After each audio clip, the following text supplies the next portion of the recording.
Emily Jeffords. How are you, bud? Hi, good to see you. Good to see you. So we're going to dive into your story because you're somebody that we always joke started the membership by accident. And Begrudgingly too. so I want to hear about it. But let's first off let everybody know who it is that you serve. Yeah. So I'm a fine artist first and foremost, but now half of my business is training other fine artists how to not starve, how to have thriving, profitable businesses, which is kind of an anomaly in the art world. And that's what I do.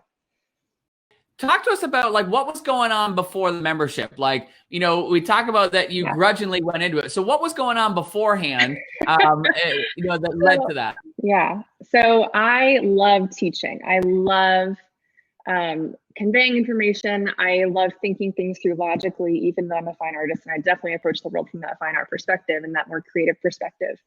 But I also am someone that values freedom heavily, and I value my family, and I value free time, and I value travel, and just things that when I thought of membership site, I thought chains, I thought bondage, I thought I don't have time for this, I don't have energy, I have so many children, I already have so many students.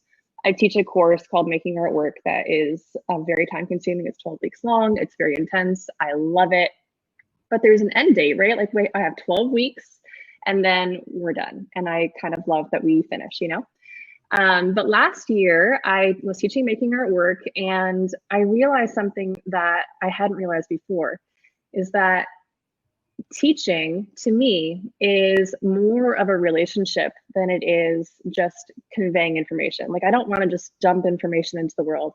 Having that relationship, that back and forth is why it's fun, and that's why it's special, and seeing those results is so beautiful. And I don't think I consciously realized that before. So at the end of the course, people were like, hey, can we like do something after this? And I'm like, maybe, I don't know. So I joined Tribe in 2019 without the intention of having a membership site. I wanted to figure out if there was a way that I could include community in my business, but again, like joining, I was like, I'm not doing a membership site. No way. I don't have time. I don't have energy. Like, I'm already at the end of my rope. I'm already burnt out from teaching for 12 weeks. And it's just, I'm only one human. And at the time I was just one human with one team member. So that's a lot to manage. So I joined, again, saying, nope, not doing this. I'm going to take what I need from this course, and Stu can just keep the membership to himself. I'm not doing that thing.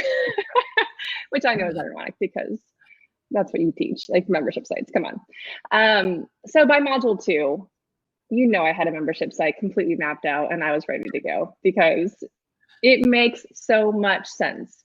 And what you taught me in just those first few weeks, and through honestly, like through the onboarding into the course and even the marketing beforehand, is that a membership site is actually freedom.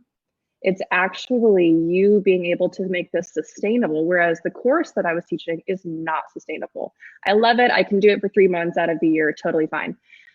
I cannot do it year round. That would be absolutely impossible. So that's the beautiful thing that I didn't realize, is that a membership site is something that can live with you, and people can be with you, and they can see you when you're tired.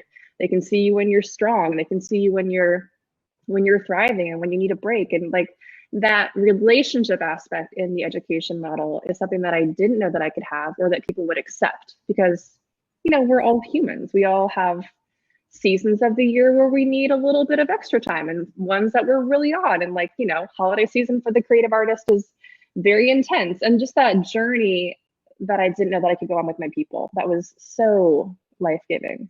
So we launched the membership in August. Again, I went through Tribe in, when did it begin? May? What? I don't know. Yeah. May, I think. It's all a blur. I went through it, with all the students, which was so fun. To like, that energy that you bring to the room is just, it's worth everything. Like, it's just life-giving. Went through it, was convinced, within a week or two, that I was like, damn it, I'm doing a membership site. Sorry. And by week, I don't know, by module 2 or 3, I had my content sketched out, because it was all in my head, and I just needed to be able to come out in a way that was sustainable and natural, in a way that, that I knew that I could do this and still retain freedom, and still retain traveling, and still retain family time. So we launched in August. I have I have a community of students already in place because of my course. So I launched it to them first. I was like, here's my idea. I would love to get your feedback. So kind of a founding members launch in that they were already in my inner circle and they already wanted this. They were already asking for it. But then I launched to the general, like my whole audience outside of my students too in August. And I was absolutely amazed. I thought I would get about 300 students because I didn't know what I was doing. And, you know, they could probably sense that and all these things. We got 740 students in that first, or members in that first launch, which— Say that again? It really changed. 740 members in that first. That's pretty incredible. Like, time out. We gotta just take a moment and just soak that in. Like, you know, and I think this is really important because there are people who are watching, I know, who have courses, and you know, the relationship that you build with people who are going through your course, when it's an intense course like you've talked about, like there's a bond and a relationship that gets formed during that. And we often discount and discount that relationship, but it shows up in a big way when they have an opportunity to continue that relationship all year long, which is what you were giving them with the membership. And to hear like 740 plus joined, like that's a pretty incredible, you know, hat tip to you, Emily, you know, and the experience that you've created and the relationship that you had with them. Yeah, it's been really, really beautiful. And I really feel like the fact that they know that I'm available, and not like beck and call, but the fact that they know that they're not going through a course and then they have no access to me, or they have no continuing support or continuing mentorship. That's such a safe place to learn for them. Like they have so much security knowing that their progress is achievable. And I'm not just going to be like, all right, you got it, go, like you're on your own now. So it's not a back-end membership, but it acts like that for the course members. But then for those that are not in the course, there's just this gentle place to progress in your creative business or in your business in general. And that's just such a joy, such a joy. And it's brought so much freedom to me too, which again, was not my vision of this. Like I was not expecting that. Well, it certainly is not the change that you were thinking it was going to be. Exactly. And so let me just talk. So now, because you're coming up, it's not even been a full year yet. And I know that you have done another launch of that. So let's talk about that. So it's continued to grow for you throughout the year. Yeah. So during COVID, so my team and I went away on a little team getaway just before COVID really affected our community. And while we were there, we were kind of feeling like, oh, wow, this, the culture is shifting.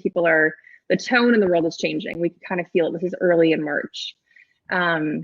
So we decided at that team getaway that we would have an early open for our membership. It was supposed to open in April. We went ahead and just opened it in March, a month early, as kind of like our gift back to our community, to our creative community. Like we have the tools that you need to have a thriving business, rain or shine, sickness and in health. Like you can make this sustainable regardless of what's happening around you. And like, we know how to do that. Let me help you do that. So we opened early, and then we opened for our actual pre-promised time also, and had almost 900 more members join us during those two opens, which again, I mean, I was kind of like, I don't know what to expect. I just came off the course launch, so I am tired. I mean, you don't know because you're Superman, but the rest of us get tired, Stu. My earpods falling out. So I was kind of, I call it a gentle opening. Like I was just welcoming people in. I wasn't launching. I didn't have the bandwidth to teach the course and to, do a proper launch. So I just sent out some emails and I did some Instagram posts. Then I was like, you guys, this is all I have. I want you to come in. I'm here to welcome you. I just don't have the voice to like scream it right out, to cheer it out right now.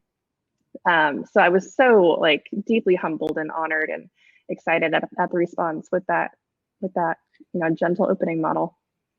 It's pretty amazing, Emily. And when you think about it, like in less than a year, you between the different launches that you've done, you've welcomed, what is it, like close to 1,600 members in total. It's phenomenal. And so through this experience, as somebody who didn't want to start a membership, who was afraid that you were going to be chained to it, what would you share to somebody who's thinking about it now? Well, if you're feeling the same fear or trepidation about being chained to a membership, that's the beauty of Tribe. And I know this, I it might sound like, of course, but when you walk through the model, you are encouraged to create a content calendar, which instantly in writing that down, I mean, my content calendar, I wish I had it with me, actually, I still have it. It is a piece of printed, printer paper, not even like a nice piece of paper. As an artist, I have a lot of nice paper. So this is something that I didn't use nice paper. I was just like, printer paper, it's fine. And a pencil and my scripty handwriting. And it's just the months sketched out and then just what's happening in each month. So simple. I still refer to it today because it's such a peace of mind to know that there is content lined up. We have a plan. We know what's happening. There's nothing surprising. There's nothing, I'm not scrambling to create anything. It's all pre-planned. And then the success path is genius. And it was such a light bulb moment when I was like, oh, of course, I have walked this path myself. Like that's why I'm doing this. And that's why I have these skills and this knowledge. And of course, as a teacher, I should know that I can back this up and I can make this logical for my students. And that was one of, probably life-changing for me actually to go through that process of writing the success path, because in doing so, it gave me such clarity. It gave me such direction. I actually wrote the path so that I have my next steps planned out, which was fun. Like, this is where I'm going. Like, this is what I need. One of the things is I need a team. I need a team of people that can actually support me, not that I have to direct and micromanage. And now I have a team because of my membership. Like my membership is able to fund the livelihood of 4 people, which, come on, that's incredible. That's absolutely incredible. That's so, amazing. A lot has changed in the past year. Yeah, it's incredible to see the progress, and it's not even been a year yet. And so I'm grateful that you got over your reluctancy and went for it. And I just think of all the people that are benefiting, all those artists who are benefiting from you sharing on a regular basis and pouring into them. Yeah. Where can people go to find out more about you, Emily? EmilyJeffords.com or Emily Jeffords on Instagram. Very easy. You're amazing. Thank you so much for swinging by and sharing. Thank you, Stu. You're awesome.